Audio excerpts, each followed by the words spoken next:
Scheiße. Halleluja. Das ist der absolute Wahnsinn, was du hier wieder krass hingezaubert hast, ne? Aber let's go.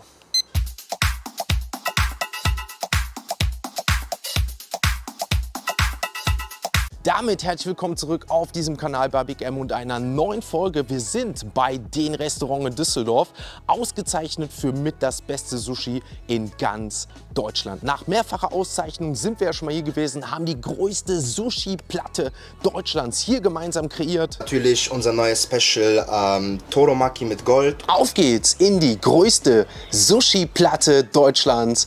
Let's go! Und nach eurem tollen Feedback sind wir also zurückgekehrt, denn wir feiern den internationalen Sushi Day am 18.06.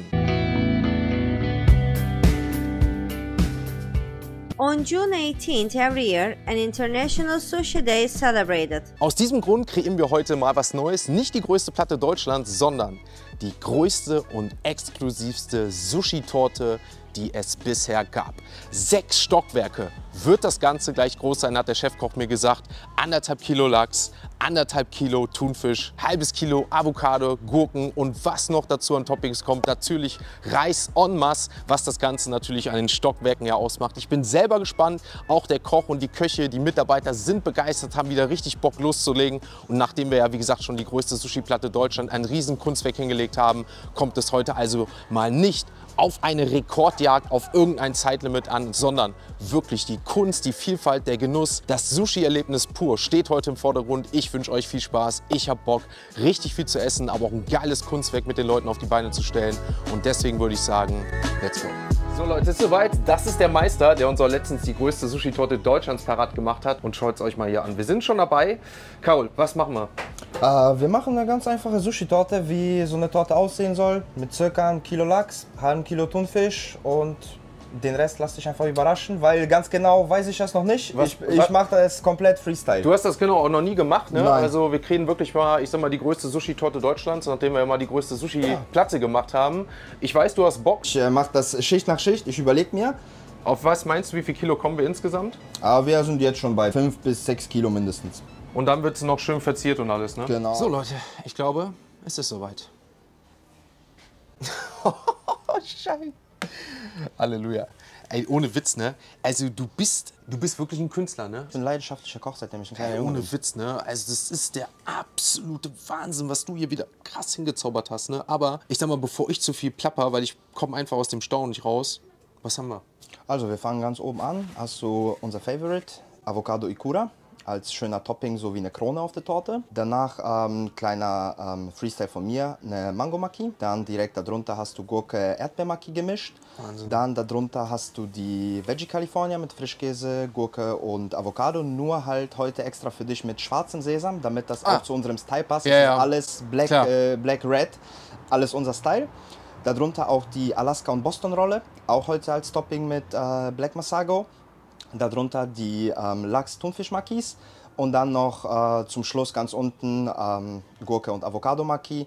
An den Seiten hast du auch jetzt mittlerweile unser Special, den Zander. Es sieht einfach nur, es sieht krass aus. Und was ja wirklich auch noch krass ist, da kommen wir ja erst gleich zu, dahinter oder darunter Genau, du hast ja ist der Reis. Und dann ja auch noch die Schichten von verschiedenem Lachs und so, ne? Genau, du hast ja eine Lachsschicht, eine Thunfischschicht, eine gemischte Lachs-Thunfischschicht, eine Avocadoschicht und eine Jakobsmuschelschicht. Also wie so eine Torte mit schöner Füllung so ungefähr, Hab ich ne? aber versprochen. Ich muss euch Leute sagen, ne, ich habe die Idee gehabt und habe gesagt, ey, lasst uns was zusammen kreieren, aber die Torte jetzt, ne, das war komplett Freestyle von hier. Also den Restaurant, da gehen wieder fette Grüße raus in Düsseldorf. Es sieht einfach nur wahnsinnig aus und ich würde sagen, das Ganze lassen wir uns auf jeden Fall ordentlich schmecken und schauen einfach mal, was haben.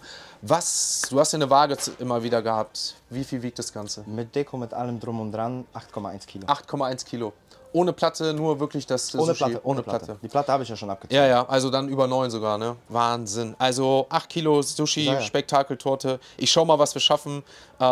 Ich gebe mein Bestes, aber wir zelebrieren auf jeden Fall den internationalen Sushi Day so groß wie keiner. Ich danke dir. Ich glaube, das Einzige, was wir vielleicht bräuchten, ist nachher mal so ein Messer, wo wir die Torte aufschneiden. Ne? Das wäre, glaube ich, besser. Kriegst du hin. Top.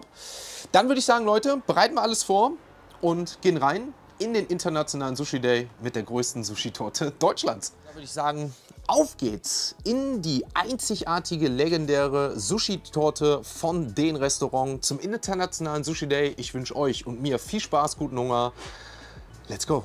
Ich weiß gar nicht, wo wir anfangen sollen. Ich würde sagen, vielleicht von der Seite, ne? Vielleicht gar nicht von der Torte. Wir fangen einfach mal von der Seite an. Oh, schaut's mal hier. Schaut mal hier. Spargel, kann das sein auch? Spargel, meine Lieben. Rein da. Geil. Die Mayo, super, super lecker und Halleluja. Ich kann es immer wieder nur sagen, das Sushi hier ist Next Level. Also das ist jetzt auch kein All-You-Can-Eat-Sushi, wie wir bei den, ich sag mal, und das meine ich gar nicht abwerten. Überhaupt nicht. Ihr wisst, ich liebe All-You-Can-Eat-Sushi. Sei es bei Santo, sei es bei Mikasa. Aber es ist natürlich trotzdem eine andere Qualität, wenn man das mit Premium vergleicht. Ne? Also deswegen ist auch ein ganz anderer Preis jetzt hier.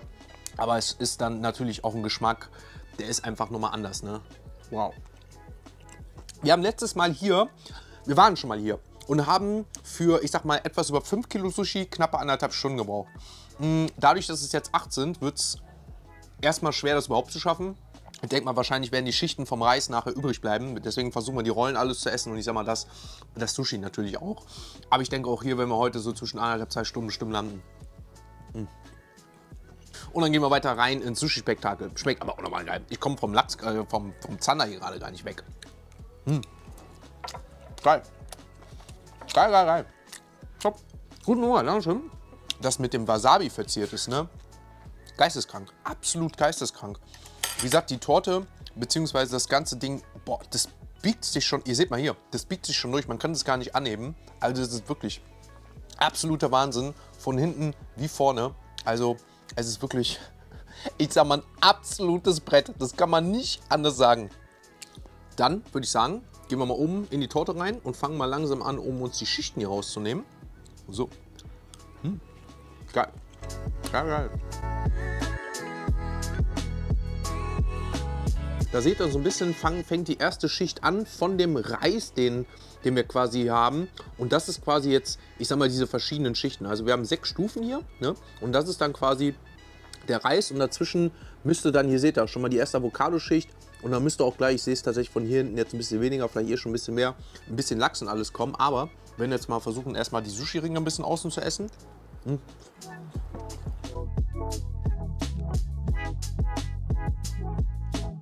Carol, willst du die mal anschneiden? Brauche ich nicht aufstellen, kannst du die von vorne ja mal anschneiden. Dann schauen wir mal uns die von innen an. So ein schönes Viertel. Weil ein bisschen habe ich von vorne mal weggegessen, weggesnackt.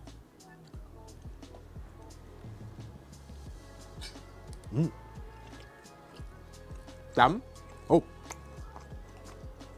Lass mal. Vielleicht einfach so mal so ein Stück, dass man einfach nur die Schicht zieht, dass man es von vorne mal so ein bisschen abnimmt. Ja, genau. Wow. Haben wir uns mal was von der Sushi-Torte geben lassen. Ist natürlich ein bisschen auseinandergefallen, aber ich wollte euch mal einfach das Innere zeigen. Und das ist das, was ich meine, ne? Schaut mal hier, wie viel Reis in der Torte ist, ne? Weil das natürlich Schichten sind. Ich denke mal, davon werden wir nachher was wahrscheinlich bei 8 Kilo nie essen können, ne? Aber auch der Reis schmeckt noch sehr gut.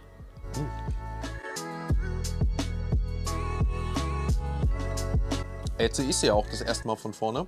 Ihr seht ja mal, ne? So sah es so aus. Ich denke, wir werden auch einfach von vorne, ich sag mal, so ein bisschen weiter essen jetzt. Weil dann seht ihr immer so, oder können wir nachher sehen, wie sie von vorne aussah. Ja, weil so sieht es aus, als ob wir noch gar nicht angefangen haben. So können wir es natürlich auch in den Stunden noch stehen lassen. Und so sieht es natürlich aus, wenn wir das ganze Kunstwerk, ich sag mal, von innen genießen, ne? Schön mit dem Lachs und allem drum und dran. Sind jetzt aber wieder, ich sag mal, überall live. Könnt ihr gerne dazukommen. Und jetzt nehmen wir uns mal wieder was richtig Geiles, ich sag mal, von der Sushi-Torte raus. Ne? Schaut mal hier, das ist das, was ich meine. So eine richtig geile Sushi-Torte legen wir uns jetzt hier drauf. Aber ich denke mal, viel wird nachher von dem Reis ein bisschen übrig bleiben. Machen wir daher nachher weiter. So, und dann werden wir hier noch ein bisschen, ich sag mal, schön vom Sushi nehmen. Schön Sashimi mit dabei, ne? Geil. Mit Frischkäse, mit fettem Reis. Geil.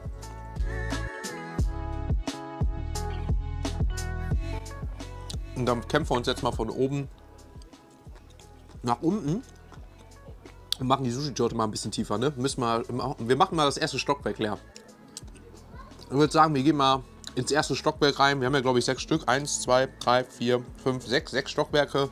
Und ich würde sagen, wir fahren mit dem Aufzug von oben nach unten und gehen und mach mal den 6. Stock leer. Bist einfach der deutsche Matt Stoney. Dankeschön, Dankeschön. Obwohl ich ja, wie gesagt, eine ganz andere Art habe zu essen. Was machen wir denn jetzt hier oben mit der Schicht? Können wir die uns so abnehmen? Ach, geil. Schaut mal hier. Ach, geil. Seht ihr? Nehmen wir jetzt so ein schönes Stück. Ne? Da haben wir unsere erste Etage soweit, ich sag mal, durch. Und versuchen die mal zu essen. Tun wir uns ein bisschen Sojasauce oben drüber. Nehmen wir uns unser kleines Törtchen von oben vor.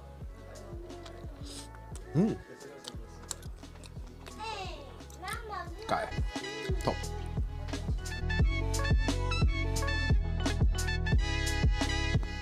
So, dann würde ich sagen, machen wir mit dem nächsten Stockwerk weiter.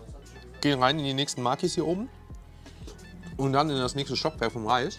Genau, Julia, du sagst genau richtig. Deswegen ist ja auch jede Herausforderung wie 6 Kilo Milchreis, 6 Kilo Fleisch, jetzt 8 Kilo Sushi. Und ich sag mal, immer wieder war eine ganz neue Sache, auch die Jindawi Bowl, weil alles ganz anders verstoffwechselt wird, tagesformabhängig. Ne? Deswegen ist es immer wieder was Neues. Ne? Deswegen auch immer wieder interessant. Auch die neuen Pizzen damals, ne? In einer Stunde, wo wir quasi in einer Stunde so viele Pizzen wie möglich gegessen haben und pro Pizza ja 100 € gespendet wurden, wo wir 900 € als Spendengala eingesammelt haben.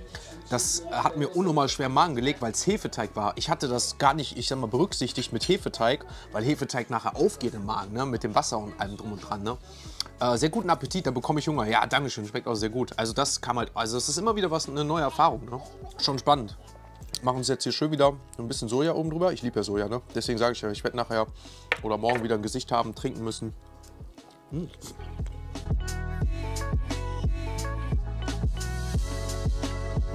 Wie kannst du das? Ich kann nicht mal einen Teller leer essen. Ja, mittlerweile freut es mich ja auch, dass ich vielen, ich sag mal, auch Tipps oder Ideen mitgeben kann oder Erfahrungswerte, die ich einfach habe, wie man auch mehr essen kann. Ich habe tatsächlich nie trainiert, viel zu essen, ne? Aber ich kann euch nur sagen, wenn ihr nicht viel essen könnt, dann esst einfach das, was euch gern schmeckt, weil da könnt ihr immer mehr von essen. Ne? Oder wenn ihr Probleme habt zuzunehmen oder viele wollen ja auch zunehmen wegen Sport, dann, ich sag mal, geht von herzhaft auf süß danach noch, denn das geht teilweise immer oder immer noch ein anderer Geschmack. Ne? Das hatte ich ja auch bei Dr. Chivape, da bin ich auch fast umgefallen, als ich dann diesen Nutella-Ding gegessen habe. Ich meine, bin da eine Ausnahme, aber normalerweise immer das, was euch schmeckt, kommt nach und nach immer ein bisschen mehr. Dann gehen wir jetzt mal hier in die nächste Schicht rein von Sushi und den nächsten Sushi-Cake kommen wir uns. Also man muss schon sagen, der Kuchen ist schon gut klein geworden. Ne? Also mir geht es auch noch wirklich gut, aber es ist natürlich, stopft natürlich riesig. Ne? Also, ich denke mal, das wird tatsächlich gleich so der Kuchen sein, der am Ende noch übrig bleibt. Aber wir haben noch ein guten paar, ich sag mal, Rollen hier am Ende. Aber er ist schon ordentlich klein geworden. Ne? Also von den 8 Kilo haben wir definitiv schon gut was wegbekommen.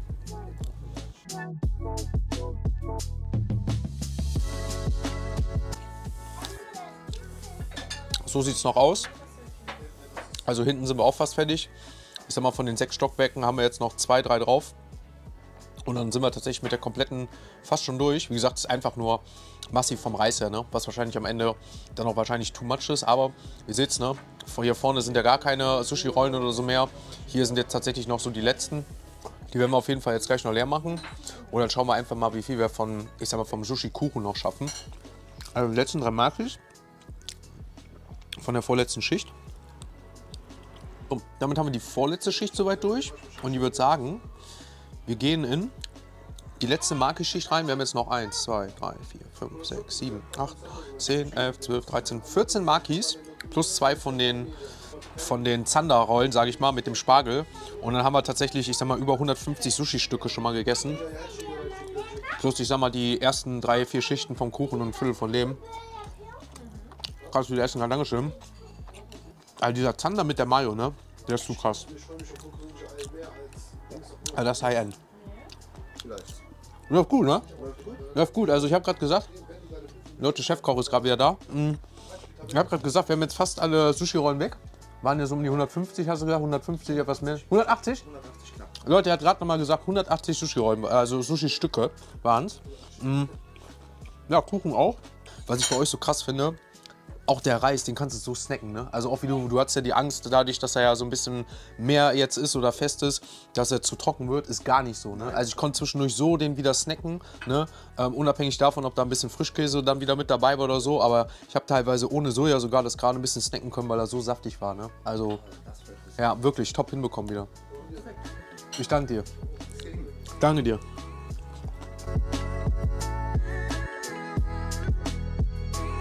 Nimmst du den Rest mit aus? Ja, natürlich. Wird nichts weggeschmissen. Also die Leute, die mich kennen, Die wissen das mittlerweile, aber ja, weggeschmissen wird nichts. Lebensmittelverschwendung muss nicht sein, wenn was übrig bleibt. Ich bin nicht der Erste, aber es geht vielen nichts an, der sich privat, ich sag mal, darüber echauffiert, wenn, und das sehe ich leider jeden Tag, wenn was weggeschmissen wird, was sich nicht gehört. Vielleicht habe ich auch deswegen auch früher schon als Kind so viel gegessen, weil ich nie wollte, dass das weggeschmissen wird. Deswegen hatte ich auch mal einen Labrador, beziehungsweise einen Golden Retriever. Die Rasse passt, ja, ich sag ja. Also es war immer ein Wettkampf an Weihnachten. Wer isst mehr? Der Labrador oder ich? Und oftmals ist der Labrador mit leerem Magen nach Hause, ins Bett gegangen. Weil nichts mehr übrig geblieben ist. Also bei mir als Labrador wird man nicht glücklich.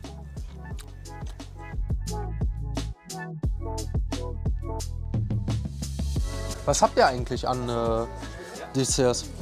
Ich danke dir. Das Den-Eis, das sind 2 Stück mild, Pistazien, Mascarpone mit Rosenwasser. Kuro-Eis, das sind 2 Stück Schokoladeneis, Vanilleeis, Biskuit und Haselnuss. Dann haben wir Grüntee-Matcha-Eiscreme, bin ich gar nicht der Fan von. Schwarze Sesam-Eiscreme, ich glaube, das habe ich schon mal probiert, müsste ich probieren. Mochi-Eis, Schokosoufflé, Matcha-Creme Brûlée. Zu 6,5 Kilo sind es jetzt gewesen, mit allem drum und dran. Ich habe einfach jetzt gerade keinen Appetit mehr weiter zu essen. Und alles andere wäre jetzt in Anführungsstrichen eine Challenge. Weil alles, was jetzt über, ich sag mal, wir haben jetzt hier von 2 weg, das sind Liter. Das heißt, wir sind jetzt schon wieder, wenn wir jetzt wirklich bei etwas über 6 Kilo Sushi sind, Reis, was wir gegessen haben, mit den 2 Flaschen sind wir schon wieder bei 8 Liter Magenvolumen. Und ihr wisst, wo wir bei Redo waren, da waren wir bei 9 Liter, wie es mir da ging. Und diesen Schritt, den gehe ich heute auf jeden Fall nicht. Aber ein Dessert, das wird auf jeden Fall gleich kommen. Du bist einfach authentisch, danke. Ja, so will ich auch sein. Ich mache keinem was vor. Ich war auch bei Redo, habe ich mich ehrlich gegeben. Da war ich das erste Mal fix und fertig. Was soll ich euch da sagen? Soll ich nur so tun, als ob mir gut ging? Da ging es mir nicht gut. Aber heute geht es mir gut. Und ja, das ist unser, ich sag mal, den Nachtisch. Wir haben das Schokosoufflé, wir haben das Eis dazu, die Kugel Vanilleeis und das Den-Eis mit den Pistazien. Es ist einfach, ich sag's immer wieder, ein super Sushi-Restaurant. Ich kannte es bisher nur für Sushi und jetzt tatsächlich bin ich gespannt, wie das Dessert, also wenn es fürs Auge, also ich bin sprachlos hier. Ich kann es jedem mal nur empfehlen, hier hinzukommen. Es ist für mich immer wieder, ich sag mal, eine Erwähnung, eine bewundernswerten Wert. Probieren wir ein Stückchen voll Vanilleeis. Boah, sehr, sehr lecker. Gehen wir in das Den-Eis rein mit den Pistazien hier.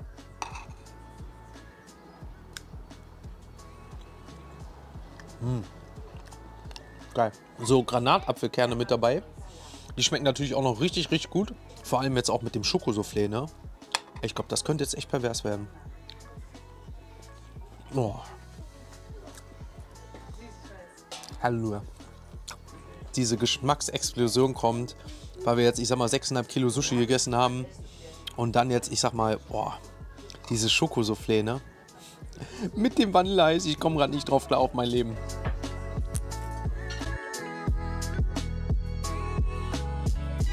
Das letzte Stück mit ein bisschen geschmolzenem Vanilleeis übrig gelassen und Schokosoufflé und gehen damit ins letzte Stück bei denen rein. Geil, geil, geil. Damit war es ein richtig, richtig geiler, ich sag mal, internationaler Sushi-Tag, den wir mit der größten Sushi-Torte haben einleiten können. Würde mich freuen, wenn ihr natürlich ein Like, ein Abo da lasst und ja, selber mal schreibt, wie ihr den internationalen Sushi Day feiert oder gefeiert habt, wenn ihr es im Nachhinein schaut, das Video. Oder ob ihr allgemein Sushi feiert. Ich sowieso, deswegen fand ich es einfach cool, dass wir das heute mit dem Restaurant auf die Beine gestellt haben. Und dass der Koch meinetwegen, ich sag mal, früher Feierabend hat, weil er, ich sag mal, Big M geschlagen hat. Aber ihr wisst ja, zum hier gehört auch Spaß, Unterhaltung und vor allem der Geschmack und Genuss. Und ich muss sagen, ich bin schon gut gesättigt. Hätte, glaube ich, wenn ich es drauf anlegen können, wirklich nochmal den Rest geschafft. Aber ich wollte noch einen angenehmen Abend haben, wollte den Nachtisch jetzt genießen und den Rest lass uns mitnehmen, einpacken und definitiv noch später. Also, für alle, die das YouTube-Video schauen, vielen, vielen Dank fürs Zuschauen und wir sehen uns beim nächsten Mal wieder, wo es wieder eine, ja, ich sag mal, Challenge geben wird, die, ich sag mal, ein bisschen ereignisreicher und wahrscheinlich auch spannender für den einen oder anderen wird. Aber auch das gehört natürlich hier mit dazu. Der Genuss, der Geschmack und vor allem es sich auch mal gut gehen zu lassen. Deswegen vielen, vielen Dank fürs Zuschauen. Wir sehen uns im nächsten Video mit einer, ich sag mal, bedeutenden, einzigartigen Challenge wieder. Würde mich freuen, wie gesagt, wenn ihr auch da einschaltet. Macht's gut. Liebe Grüße aus Düsseldorf vom Den Restaurant. Ciao, ciao.